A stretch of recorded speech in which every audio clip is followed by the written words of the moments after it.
Halo Sampurasun Tribuners, jumpa lagi dengan saya Sartika Harun dalam tajuk Carita Pakuan. Seperti biasa Tribuners, di program Carita Pakuan tentunya kami akan menyajikan sejumlah informasi terkini terkait Jabar 1.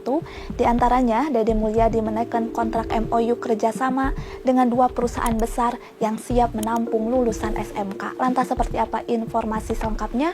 Berikut dalam tajuk Carita Pakuan. Tribuners, kita awali informasi pertama, lagi-lagi alih fungsi lahan kembali terjadi, kali ini di wilayah Bekasi hingga menimbulkan banjir. Merespon hal itu, Deddy Mulyadi lantas akan melakukan evaluasi tata ruang. Area pesawahan, rawa situ dibuat danau, itu memang kesalahan dan salah satunya juga salah kenapa diberi izin.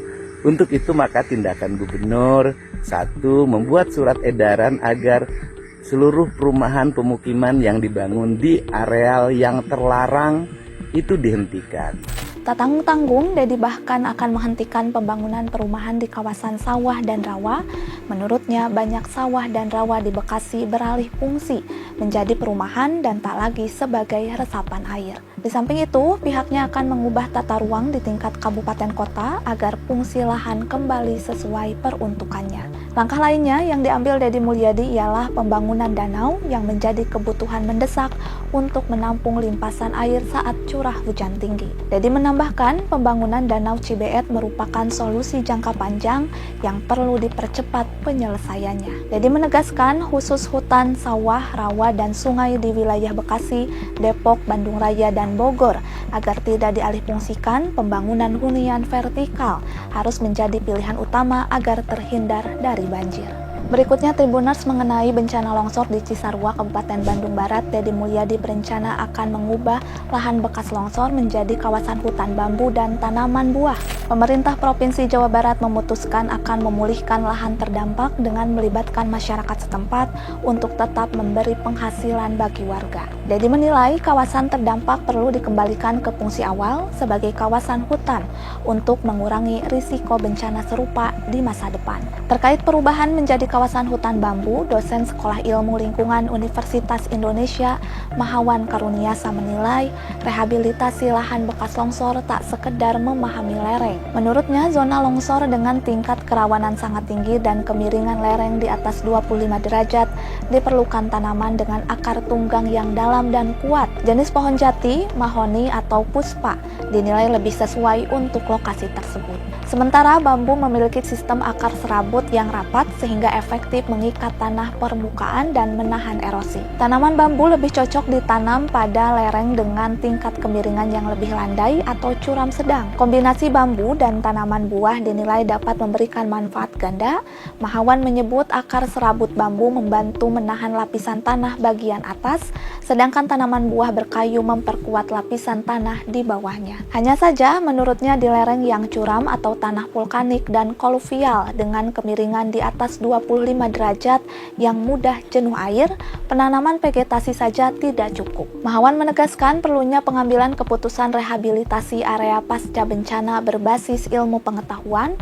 Pemerintah daerah dapat melibatkan ahli dari perguruan tinggi, lembaga penelitian, atau dinas terkait untuk melakukan kajian cepat.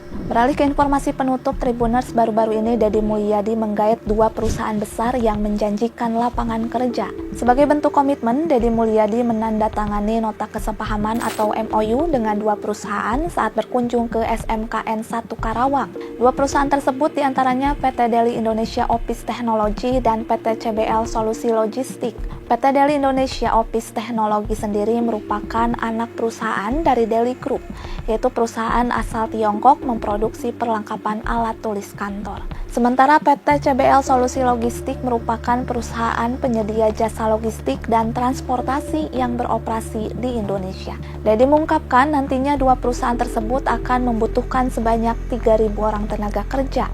Presiden Direktur PT Deli Indonesia Mr. Huang Li mengatakan proyek pembangunan pabriknya akan rampung pada 2027 mendatang dengan nilai investasi mencapai 150 juta dolar Amerika Serikat.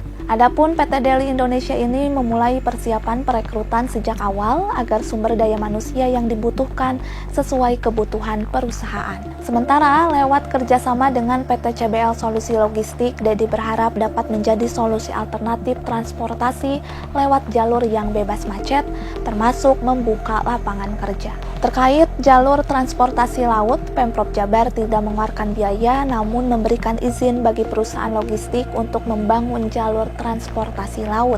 Dedi menegaskan bentuk kerjasama dengan dua perusahaan tersebut membuka peluang lapangan kerja bagi lulusan SMK, termasuk juga membuat program magang siswa SMK di pabrik-pabrik terdekat selama 3 bulan. Menurutnya, setelah program magang selesai, siswa yang lulus akan langsung direkrut tanpa mengikuti seleksi. Tribuners, berikut tadi update Carita Pakuan edisi hari ini. Terus saksikan Carita Pakuan di kanal YouTube Tribun Jabar. Saya Sartika Harun dan seluruh kerabat kerja yang bertugas pamit undur diri. Terima kasih atas kebersamaan Anda. Sampai jumpa.